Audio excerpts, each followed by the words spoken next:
Judging a book by its cover. I'm Karin Beery with Right Now Editing, where we turn good manuscripts into great books. And I'm Peg Thomas, multi-award winning author and editor, and we are two editors for 5 minutes, more or This week, we're less. going to talk about, yes, more or less. We're going to talk about judging a book by its cover. Because Peg, what was some new information you got recently that kind of spurred this on that we figured we should talk about it? Yes, there was some information that went out, and it went out to a lot of authors, and it talked about your trim sizes.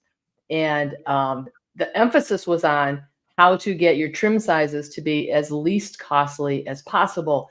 And what they recommended was that you use the 6-inch by 9-inch trim size.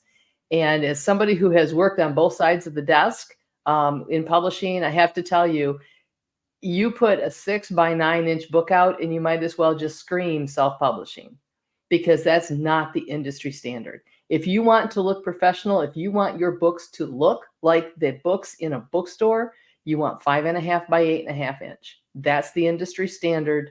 6 by 9 is almost always either tiny little small presses or self-published.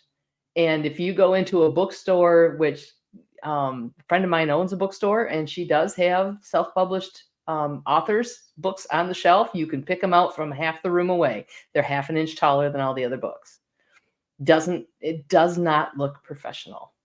So And we're even though not that went out saying, broad and wide, don't do that. Don't do that. and we're not saying there's anything wrong with self-publishing books. Peg No, self-publishes her books. all of them But back there. See on there the wall. are reader expectations. And when they expect that all books are going to be the same basic size, if yours isn't, it just stands out. And a So, few things to think about too is the overall, how does the book look? Quite often, self-published authors pick the glossy covers.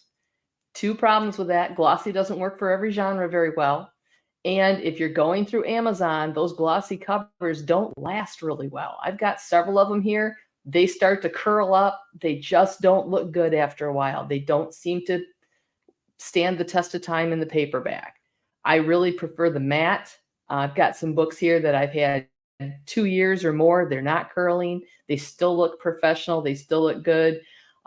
There are some genres where glossy is good, and that would be science fiction, for sure, would be one. A lot of YAs you'll see in glossy. So you have to kind of balance it with your genre. But in general, I don't like that glossy. I don't like the fact that it does not wear well, and it starts looking tatty on the shelf. And that's not something you want to leave a customer with. At least I wouldn't. I would probably be even hard pressed to put a glossy on a sci-fi, just because of the quality of the glossy that they're putting out on Amazon. and And then we something that talked a a little lot of bit about people, the inside too. hmm? Color, page colors. Let's talk about the page Was- color I was inside going to say too, right? something that we haven't, a lot of people don't think about. If you are self-publishing, is you do have to decide the paper quality, the type, the color of it, and even the font, the print that you're using.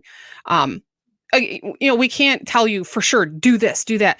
But what we can tell you is you need to look at the books in your genre, look at the people that you consider that are, not your competitors, but your contemporaries. What do theirs look like? Because if you Yeah. are writing and everyone else has a nice, like, kind of off-white textured, and they're using a serif font, and you give stark white, real smooth paper with a sans serif font, it's going to stand out, but not for the right reasons. Exactly. And it's something to think about. Colored paper, off-white paper, is a little bit thicker.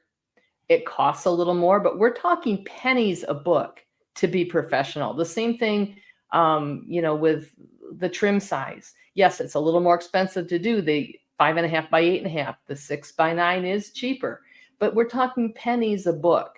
And those pennies make the difference between you looking professional and you not looking professional. And we do judge books by their cover. Which we have just a few seconds to talk about. Just blanket, I like to tell people, if you don't have design experience, you shouldn't be doing your own covers. Very true. And You to could tell you the truth, I have design experience. I did desktop publishing for years in several different jobs, and I can't do covers. There's a certain artistry to doing covers like these. I Mhm. couldn't. No, I pay to have them done. Perfect timing. Are we out of time? We are out of time for this week, but thanks for sticking with us as we talked about judging books by their covers and appearances. We'll see you again next week. I'm Karin Beery with Right Now Editing. And I'm Peg Thomason. We'll see you next time. Bye.